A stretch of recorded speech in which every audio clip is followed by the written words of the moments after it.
Interviews, in-depth weather, and more. It's Terry Henney and his Farm Show on 100.5 and 790 News Radio WSGW and online WSGW.com. A mostly sunny good morning to you. I hope your day is going well for you, wherever you might be. We're having ourselves a good day today at Radio Center, along with Jonathan Dent. And John, we've got sunshine out there. Hey, pretty nice change. And sunshine now, a little bit of rain in the forecast, maybe. Yep.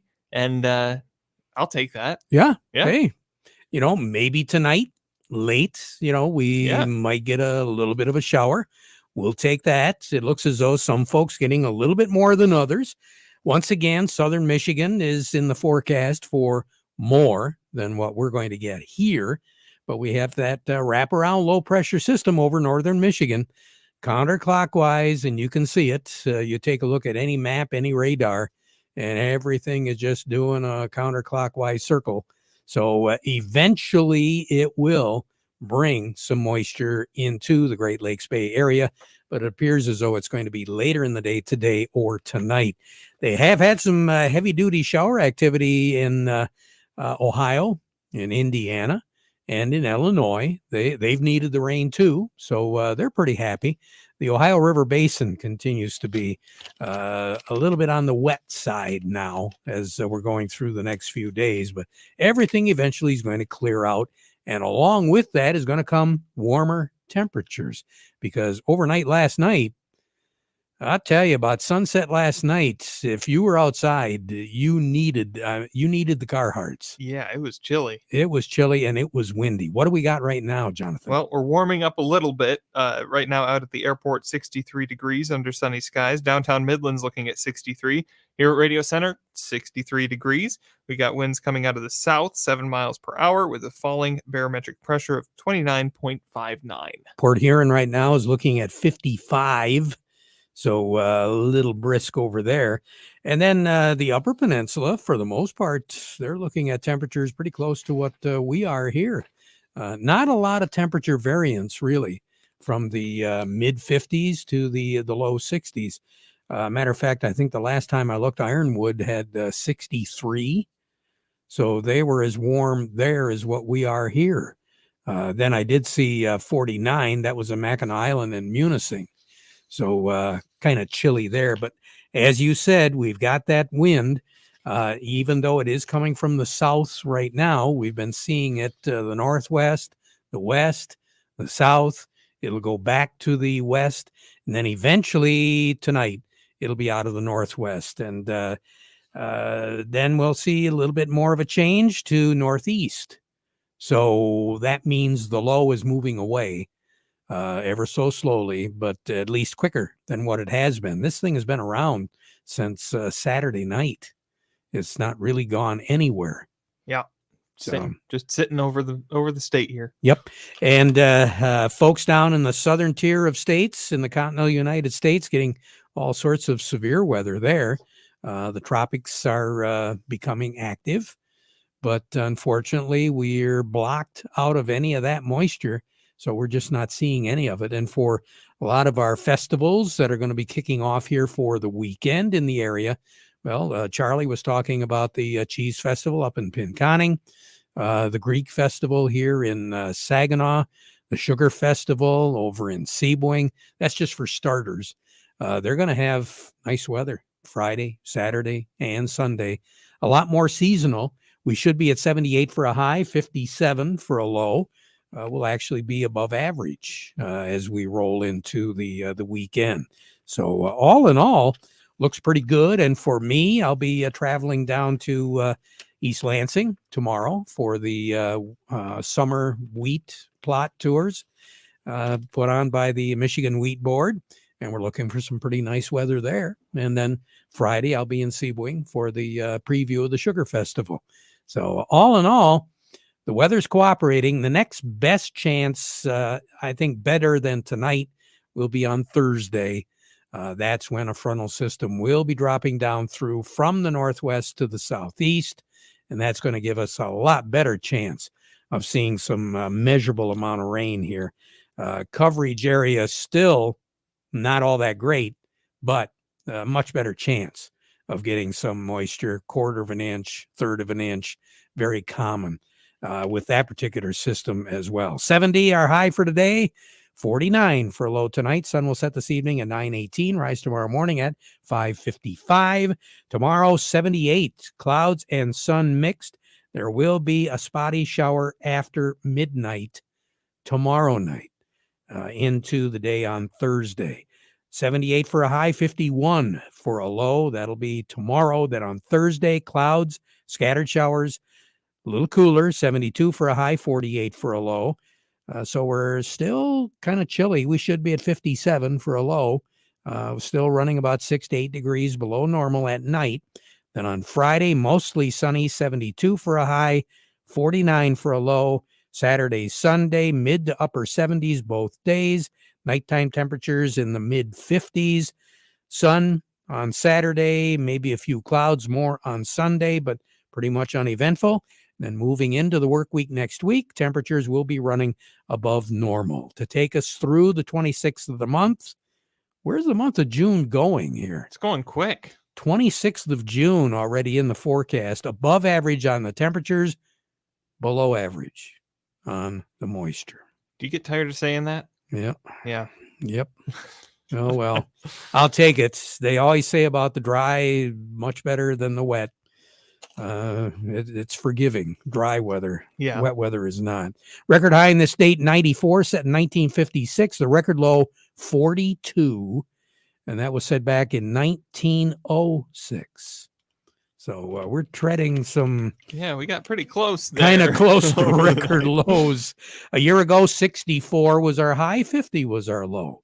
So we didn't set the world on fire a year ago either. No. More on the weather as we go through the broadcast. Standing by, we'll be talking with Rick Hollister from the Andersons for our market report today. Then we'll head over to Doug Klein at Oppenheimer, as always. But before we get to that, the weather report today brought to you by the folks at Nutrien Ag Solutions.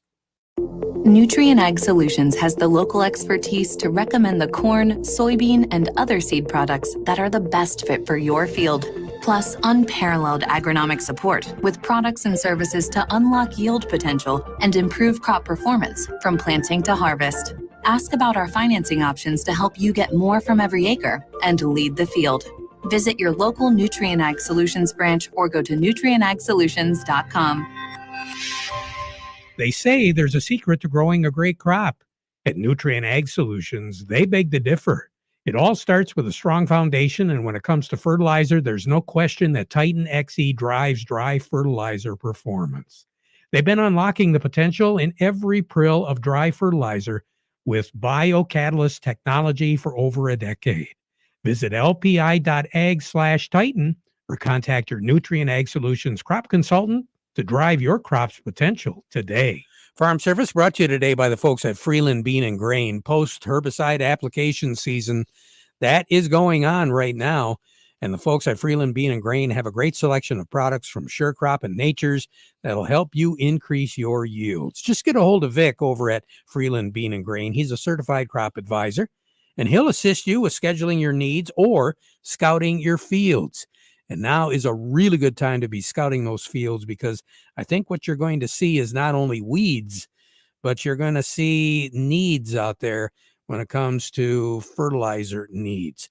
Applying foliar products, that's something that they can do at Freeland Bean and Grain with those sprayer units. Serving you since 1983. Freeland Bean and Grain, where serving you is their business. We say good morning to Rick Hollister over at Anderson's in Hemlock. Rick, good morning. How are you?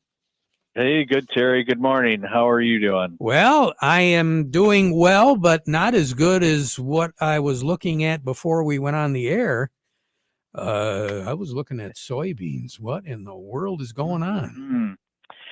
Well, I think you mentioned the 6 to 10 and the longer range forecast. Actually take more moisture out of the forecast for the eastern belt here today. That's kind of today's weather feature, and that's on the back of our crop condition report that came out last night from the USDA that we saw 4, 5, 6, 8% of the eastern corn conditions drop out of the good to excellent ratings.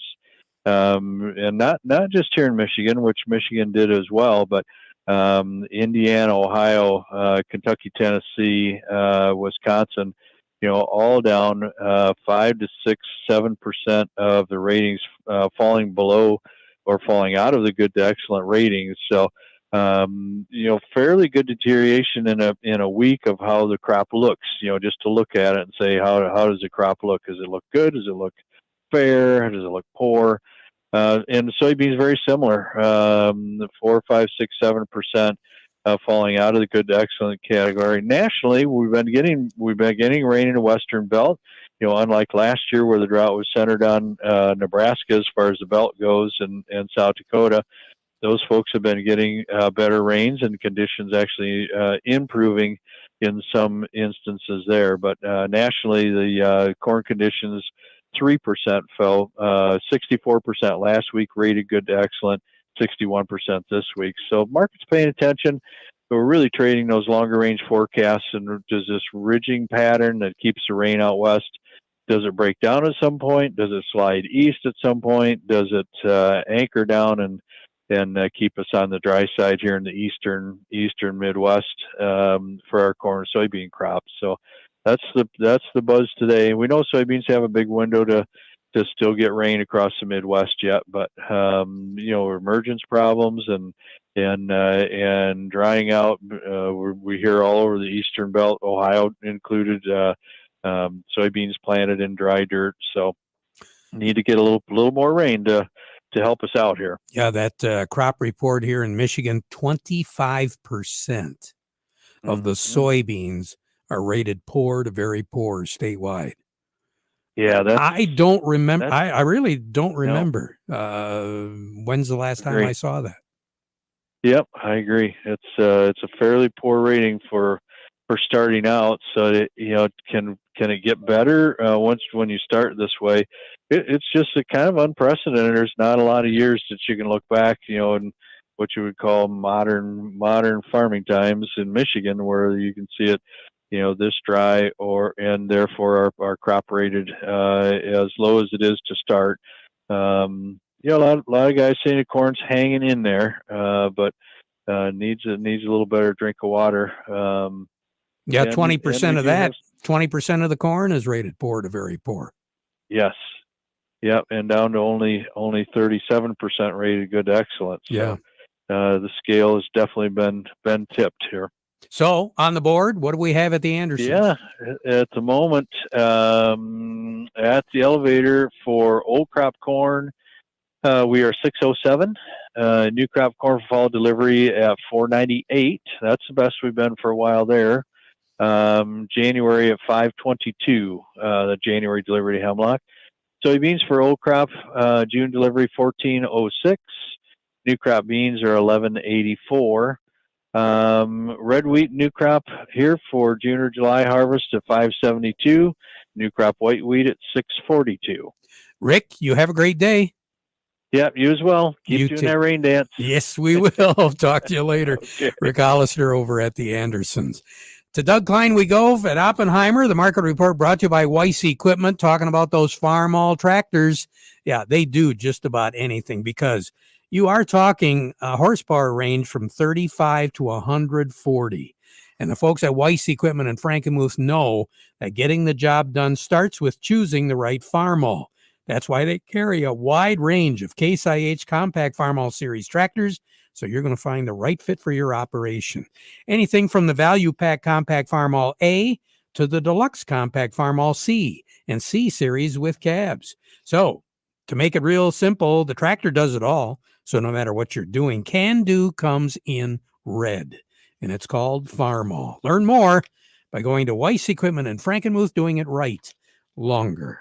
We say good morning to Doug Klein over at Oppenheimer, where the weather markets, as Rick Hollister said, kind of making things look a little bit more positive today. What else is going on? Super green today. That's what it is. All right. The inflation numbers, CPI, came in today at 4% year over year, which is the lowest it's been in a while, like a couple of years since 21. So way back a long time ago, really, a lot of water over the dam since then. So we'll see. You know, the Fed meets tomorrow, makes their announcement on interest rates tomorrow. Less likely that they're going to raise interest rates, more likely that they're going to pause, but not completely give up on choking us down. So we'll see. That's tomorrow. You know, the optimism is fairly high. The S&P hit a new high today for the year, as did the Nasdaq. The Dow's only about 500 points away from a new high, which is only maybe 1.5%. So they're pretty close. The energy's getting a decent bounce today. Had to expect that 3.5% higher there. The dollar's a little weaker, and gold and silver and platinum, the precious metals, are down, but the copper's up about 2% today. So again, optimism over potential economic rebound when the Fed, releases their chokehold on us. So we shall see. But here's your numbers: July corn 6.22 3/4, up 5.5. December corn 5.58 1/4, up 9. The July soybeans 14.10 1/4, up 37.5. November soybeans 12.42 3/4, up 33 3/4. The July wheat is 6.43, up 9 1/4, and December wheat 6.71, up 8.5. Crude oil is 69.13, up 2.01 a barrel. Heating oil is 238.92, up 8 cents. Gasoline is 254.94. That's up 6.5 cents. And what does that figure out to be? About 3.20 at the pump. Again, good luck finding that. Natural gas is 2.34. That's up 7.5 cents. Over to currencies: Canadian dollar, U.S. dollar buys $1.3302 Canadian. That's down 66 ticks. The dollar buys 140.04 yen. That's up 44 ticks. The euro's at 107.88. That's down 31 ticks. The dollar's at 103.32. That's down 33 ticks. Gold's at 19.56, down 13.70. Silver's 23.79, down 26.5. And platinum is at 981.30, down $14. Thanks a lot, Doug. We appreciate it. We'll talk to you Very again. good. Yep. All righty. Doug Klein over at Oppenheimer. Farm Service brought to you today by the folks at Quality Roasting of Reese, purchasing local soybeans, processing local beans, and marketing local Exceller meal, which is a high bypass soybean meal for your dairy herd. They've been doing that since 1991. Quality Roasting of Reese, offering competitive, consistent prices for your soybeans.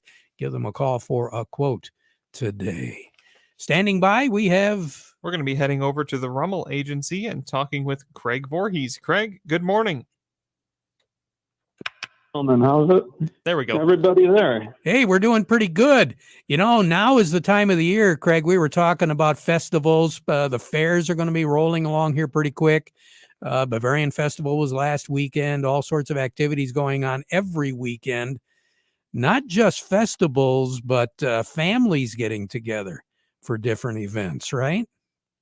Yes, we're right in the middle of all of that, Terry, as you said, and add to your list of activities, grad parties, weddings.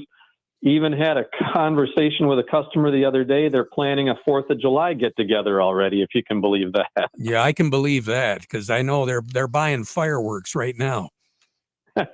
Right. And if you're throwing one of those parties, just double check with your homeowner's policy or your farm policy to make sure that it will cover you. Sometimes they will, sometimes they won't. Sometimes the venue that you're having it at will ask you to get a special event policy. They're not very expensive. They can be done relatively quickly, but do your agent a favor and don't wait to the last minute, please. No kidding. Fireworks always scare me, especially with dry weather like we've been having. Unless we get a little bit more moisture around here, I wouldn't be shooting off too many fireworks. I mean, Frankenmuth didn't even have theirs, did they? Canceled them. They were supposed to have them over the weekend as part of the Bavarian Festival, but due to the dry conditions, like you said, and a lot of the places have fire bans in place. So use extra caution if you do decide to do that kind of thing over the 4th, or even But the best way to not have a fire is to not do any of the fireworks at all. There you go. Craig Voorhees, always good to talk. We'll talk to you in another couple, all right? Okay, thanks, Terry. You bet. Craig Voorhees with the Rummel Agency. We'll be right back. It happens after every commercial building gets built. That looks great, boys. Wow, what a change. The owners are going to be thrilled. Even after cleaning out the garage or shed. That leftover scrap metal can be a burden, but it doesn't have to be, and it can make you some cash. Rifkin Scrap Iron and Metal is a metal recycling company that'll pay you cash and recycle your metal for the future. Rifkin Scrap Iron and Metal also makes it easy. We can provide containers for industrial manufacturing facilities and small specialty shops for moving and storing scrap metals. Looking to scrap a vehicle? We got you. Rifkin Scrap Iron and Metal in Saginaw, just north of the Dow Event Center. Also located in West Branch, 1 mile off I-75 and M76. Schedule a car pickup or check metal prices now at rifkin-co.com. Rifkin Scrap Iron and Metal, recycling today for tomorrow. Now over to Christine, reporting live with the weather. Well, Ted, yesterday's sunshine is now a torrential downpour. And with so many farmers harvesting, this really is a disaster. Except for Bob here. Hello. Bob, you use Sharpen herbicide from BASF as a harvest aid. Yep. With premium desiccation and control over late season weeds, it's harvest time when you say it is. Sharpen herbicide works. Always read and follow label directions. Farm Service brought to you today by the folks over at Steiner Tractor. New parts for old tractors made easy. How easy? Well, Dan keeps telling me, Terry says, just tell the people to call. There's a real good chance I've got whatever they need. And I think he's right. If you take a look at that warehouse down in Lennon, you can believe all the UPS trucks that roll out of there every day. Shipping parts all over. It's real easy. 800-234-3280. That's the number. Or you can go to their website at steinertractor.com. We have Steve Anderson. Yes, we do. For a look at what's going on in the New York markets, we say good morning to Steve Anderson from Baird & Company. Good morning, gentlemen. Well, Steve, it was plenty of green in Chicago. Is New York following suit? It certainly is. Right now, we've got the Dow Jones Industrial Average ahead by 157 at 34,223. Volume is 326 million shares. The Nasdaq's ahead by 98 at 13,560. Volume there, 416 million shares. Locally, Caterpillar 245.39 up 749. Deere 397.77 up 1064. CMS 59.90 down 19. Dow 53.44 up 164. DuPont 70.99 up 127. Corteva 57.80 up 80. GM 37.33 up 66. Trinzio 14.96 up 23. Walmart 155.02 up 92. Huntington Bank 11.25 up 29. Independent Bank 18.58 up 28. And AT&T is ahead by 3 little pennies at 15.96. We'll take those pennies. Absolutely. Take the pennies and they'll add up to dollars someday. Yes, they will. Steve Anderson, have a great day, okay? I will. You do the same. Bye-bye. Will do. We'll be right back. It's been popping up in orchards and vineyards all over. Any origin theories, callers? Oh, hey, yeah, it's Sevia fungicide from BASF, a category leader in disease control. How do you explain these healthy crops? Well, longer-lasting residual. Plus, it's built for current regulatory standards and prepared for what's to come, which improves crop marketing flexibility, so... A fungicide that is out of this world? I knew it. Sevia fungicide from BASF. Or is it? Always read and follow label directions. When it comes to protecting your field from disease and environmental stress, there's Revitec fungicide. And there's everything else. When it comes to unparalleled power, there's Revitec. And everything else. And when it comes to speed and stamina, this is Revitec. This is everything else. Nothing else comes close to Revitec fungicide from BASF. Always read and follow label directions. Jonathan, that crop progress report also showed that 91% of the topsoil moisture in the state as of Sunday night was short to very short. That does not surprise me, but it's not good to hear. No, not at all. And subsoil moisture isn't much better than that. We'll be back at 12:30 with an update, so you stick around for that. Now we conclude our program with the playing of our national anthem.